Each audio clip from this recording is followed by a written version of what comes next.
Caterine Prieto, Universidad de Yacambú, Karl Marx.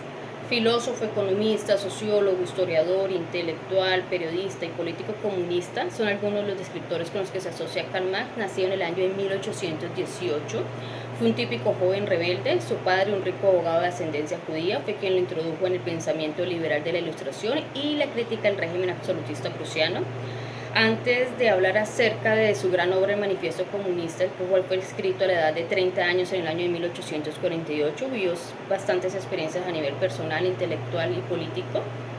A los 17 años, el joven Karl Marx entró a la Universidad de Bonn y el año siguiente ingresó en la Universidad de Berlín para estudiar Derecho y Filosofía.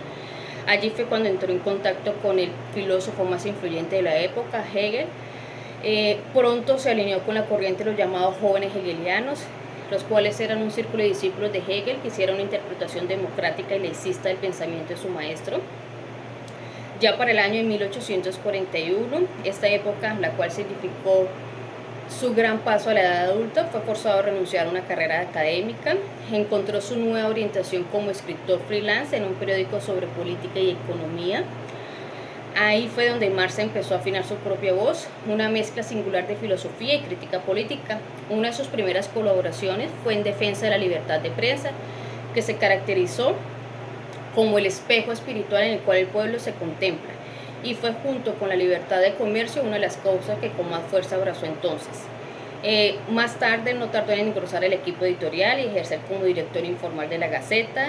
Gracias a ese triplicó su tirada, por lo que esto trajo consigo suspicacias del gobierno, ya que se escribía acerca de asuntos locales, temas tales como los viticultores de Mosela, la ley que prohibía recoger leña en los antiguos bosques comunales. En el fondo, con todas estas publicaciones, lo que él quería hacer es una crítica social, una crítica política, y por lo tanto respondió a sus detractores: no puedo hacer nada en Alemania. Aún así, en esa época, esto fue un año memorable para él. Aparece su primera obra, una crítica de filosofía de derecho sobre Hegel, donde esbozó ideas sobre alienación y expresó sus convicciones republicanas y democráticas, separándose de su maestro. Durante esa época en París, en la cual era entonces el gran hervidero mágico en el cual bolle la historia del mundo, una ciudad en efervescencia, con una vida social y política y cultural única en Europa, Marx leyó con avidez los socialistas franceses. Trató al poeta Heine, autor del panfleto ¿Qué es la propiedad?, con la famosa respuesta: la propiedad es un robo, y al anarquista Kunin, que más adelante sería uno de sus principales antagonistas. Empezó a frecuentar círculos obreros, se admiró su capacidad de organización, en ello la fraternidad de las personas. Esta no es una frase hueca, sino una hermosa realidad. En sus semblantes endurecidos por el trabajo resplandecen los cimientos más nobles de la humanidad. Él se mostró muy crítico frente a esta apreciación, juzgándolo como utópico o romántico, y se marcó como misión elaborar una doctrina comunista científica. En el año ya de 1844 conoció a su gran amigo que lo sería durante gran parte de su vida, Engels. Esta amistad perduró durante toda su vida y trajo como fruto su primera obra en el año 1845, el cual tituló La Sagrada Familia. Se publicó un número, solamente uno, pero los dos artículos que Marx escribió constituyen hitos importantes en el desarrollo de su visión del mundo. En el primero, la introducción a la crítica de la filosofía del derecho de Hegel, consideró la religión como una expresión alineada de la humanidad y dijo de ella: es el opio del pueblo. Pero no se quedó ahí.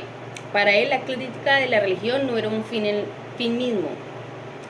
La crítica del cielo se convierte así en una crítica de la tierra, de la religión, de la ley, de la teología, de la política en sí misma.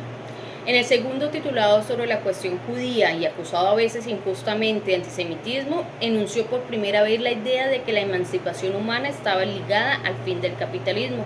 Acerca de su exilio en Bruselas, Marx contribuyó a sacar un periódico obrero que apareció sin previa autorización oficial. Ese fue el motivo por el cual el ministro del Interior lo clausuró y decretó su expulsión definitiva de Francia. Pero ahí mismo Marx preparó con Engels dos obras importantes que solo vieron la luz póstumamente, las cuales fueron La ideología alemana y la tesis sobre Feuerbach. Con el primer título se conocen una serie de manuscritos en los que Marx desarrollaba su concepción materialista de la historia, según la cual las sociedades son el reflejo de sus relaciones económicas y materiales. Las sociedades se transforman, lideradas por una clase dominante. En esa era entonces se hablaba y se trataba acerca de la burguesía, pero tras ella debió alzarse una nueva clase, el proletariado, para aliviar el orden establecido y poner fin a la opresión de la clase. Tal era también la misión personal de Marx, como decía un célebre pasaje: los filósofos no han hecho más que interpretar de diversos modos el mundo, por lo de que se trata, pero de lo que se trata es de transformar. Hacia el manifiesto, siguiendo su propio consejo, en el año de 1845, Marx viajó a Manchester y Londres para establecer contacto con exiliados alemanes y los militantes ingleses del movimiento cartista. A la vuelta creó un comité de correspondencia comunista para tejer una red internacional con ramificaciones en Francia, Inglaterra y Alemania. Fue el embrión de la Liga de los Comunistas, la cual nació en junio de 1847. Ya para esa época, Marx había roto violentamente con las demás formas de socialismo y comunismo, considerando la suya como la única válida. Por ejemplo, tuvo un ruidoso encontronazo con el sastre y orador obrero Wellham, que despreciaba la teoría y prefería la apelación a los sentimientos del pueblo. Hasta hoy la ignorancia no ayuda a nadie, esto lo expresó Marx. Igualmente respondió a la filosofía de la miseria de Proudhon con una crítica ácida titulada Miseria de la filosofía. Estos gestos le granjearon no pocos enemigos, pero también asentaron su forma de pensador implacable. En el segundo congreso de la Liga de los Comunistas, celebrado en el año de 1847, el comité londinense confió a Karl Marx y a Engels la redacción de un documento que enunciara las apariciones del grupo. Ellos aceptaron este reto y cuando volvieron a Bruselas, Marx terminó de redactar a finales de enero del 1848 el Manifiesto Comunista, que recapitulaba en un lenguaje enérgico y comprensible para todos la teoría marxista de la historia y de la revolución. Pocos días después estalló en París una revolución que se extendería seguidamente en toda Europa. El manifiesto de Marx apenas tuvo repercusión en aquel ciclo revolucionario y en las épocas siguientes, pero ya en el año 1880 es desde esa época en que el fantasma del comunismo y el llamamiento a la unión de los proletariados de todos los países empezaron a recorrer Europa y el resto del mundo. Muchas gracias.